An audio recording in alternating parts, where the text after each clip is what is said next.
Welcome to Healing with Honey. Come sit with me.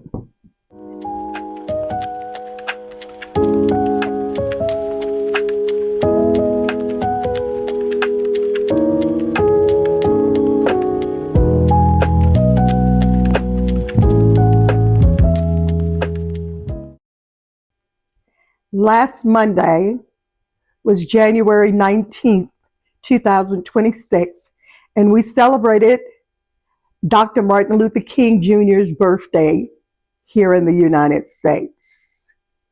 I spent the entire day at Ebenezer Baptist Church. The world of today is vastly different from the world of just 100.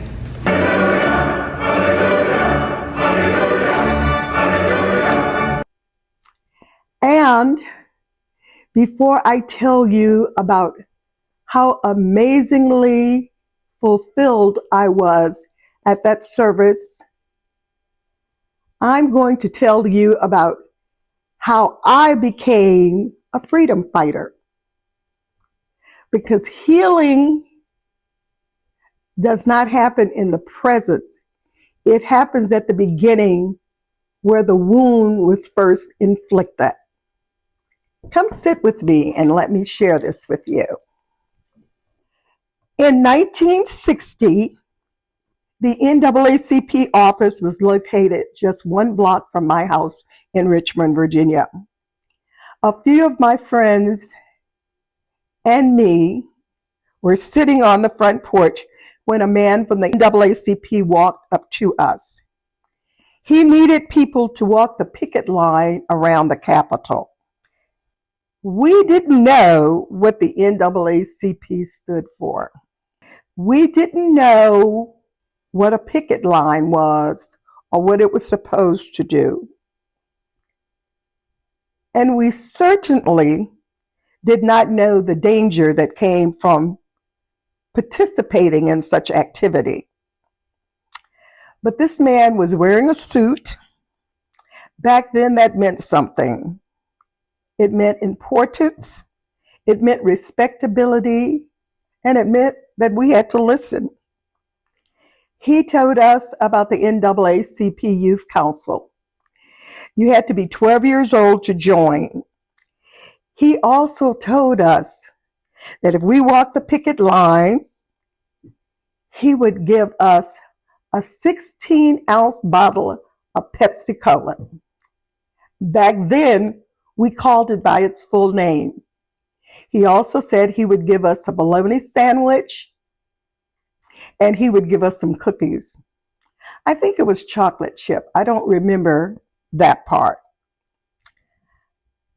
I don't know what motivated the other kids, but I was all in. I lied about my age because at my house, when I had a 16-ounce bottle of Pepsi Cola, I had to split it 3 ways with my 2 younger brothers. This man was offering me 1 whole soda all by myself. Boy, I was ready to lay down my life for the struggle. They trained us. They taught us how to respond when people said mean things to us, when they pushed us and shoved us. They yelled at us. They called us all kinds of names and the N-words, and they cursed at us, and they said the cruelest things you could imagine to us. This was to prepare us.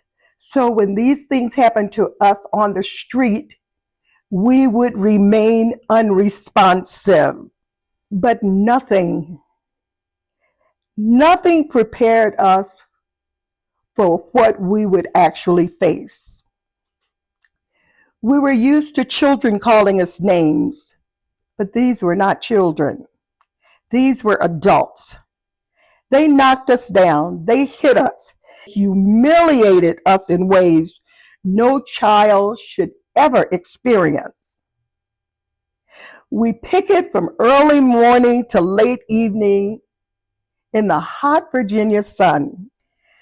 We walked home crossing Broad Street. Cars ran red lights. trying to run us over. The police stood on the corner laughing as we scattered to stay alive. We would march back to the churches. By then, some parents were off from work and they joined us. Mine never did. I never asked why. We would pray. Then speakers who quoted the Bible told us we had to keep on fighting. We would hold hands and say, I ain't gonna let nobody turn me around. And then at the conclusion of these meetings, we would continue to hold hands and we would sing, we shall overcome someday.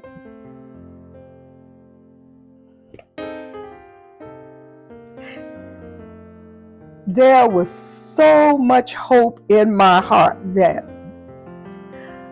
Hope that one day America would see me and value me and value all of her children. One day, we were picketing by the Greyhound bus station. There was a cafe next door.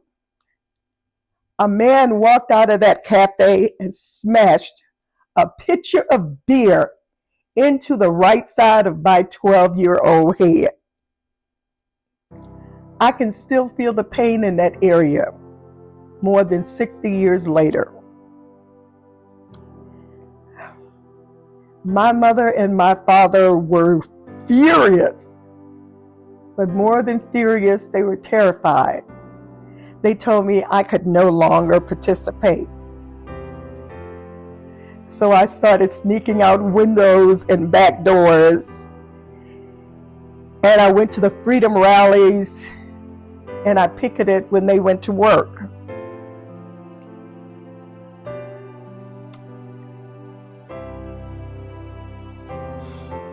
What started as Pepsi Cola became fire shut up in my soul. Even though I was a child who usually obeyed her parents, nothing and no one was going to stop me from trying to change a system that is built on racial inequality. After the Voting Rights Act passed in 1965, my job was to run and knock on doors and find out who was interested in signing up to vote. And once they said they were, I had to go back to the NAACP and share the names. And they brought those people in and they trained them and told them what they need to do when they went down to sign up to vote. I also had to find transportation for them. And then somebody from the community or the NAACP would go with them as they signed up to vote. Now today, the celebration at Ebenezer Baptist Church was beautiful. Powerful speakers, uplifting music, and young people full of joy and purpose. Someone spoke about the beauty in diversity, and it was on full display everywhere in this church. People from nearly every ethnicity was represented. Then came the benediction. They sang, "We shall overcome someday." And I couldn't stop crying. I couldn't sing because the tears would not stop.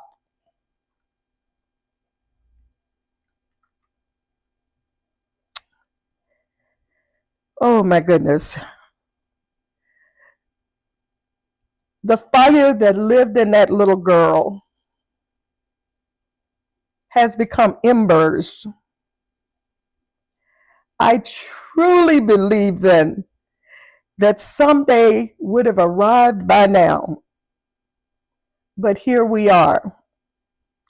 Books are being banned. Our history is being erased. Hundreds of thousands of Black women have lost federal jobs, even though they only make up 12% of people working in the federal government. I cried because I can no longer see someday arriving before I leave this earth.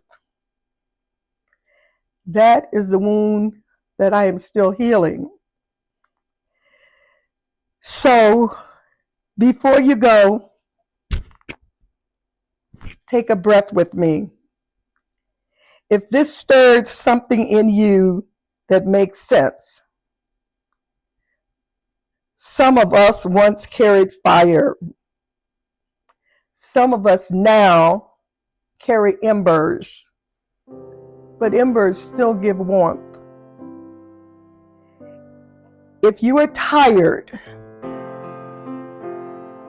if you are weak, if you are grieving what should have been,